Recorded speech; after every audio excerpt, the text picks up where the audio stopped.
Good morning friends, నా పేరు రాజేష్ అండి. నేను ఎన్ఎస్పి కంపెనీలో ఎంప్లాయీని. మనం చూస్తుంది ప్రకాశం జిల్లా వినుకొండ దగ్గర తంగిరాల. ఇది 420 ఎకరాలు ఫిఫ్త్ వెంచర్ అండి.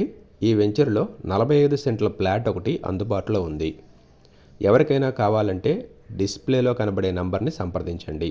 ఫార్మ్ ల్యాండ్స్లో ఇప్పటి వరకు ఎవరో ఇవ్వని డెవలప్మెంట్స్ కానివ్వండి, అలాగే మన కంపెనీ మెయింటైన్ చేసే విధానం చూసి ఇతర రాష్ట్రాల నుంచి వచ్చి ఎన్ఎస్పి కంపెనీలో ఇన్వెస్ట్ చేస్తున్నారు. 4 కార్పొరేట్ ఆఫీసులు ఉన్న సంస్థ NSP company. NSP company start చేసి 6 ఇయర్స్ అయింది. ఈ 6 ఇయర్స్లో సక్సెస్ఫుల్గా 16 వెంచర్స్ కంప్లీట్ చేసి 17th వెంచర్లోకి అడుగు పెడుతున్నాం. ఈ 6 ఇయర్స్లో మొత్తం 8,000+ కస్టమర్స్ మన కంపెనీలో ఇన్వెస్ట్ చేశారండి. 17th వెంచర్ మొత్తం 120 ఎకరాలు. ఇది ప్రకాశం జిల్లా గంగపాలెం విలేజ్, ఎర్రగొండపాలెం మండలం. ఈ వెంచర్లో అడ్వాన్స్ బుకింగ్ స్టార్ట్ చేశారు. ఇంట్రెస్ట్ ఉన్నవాళ్ళు ముందుగా బుక్ చేసుకుంటే మంచి ప్లాట్ దొరుకుతుంది.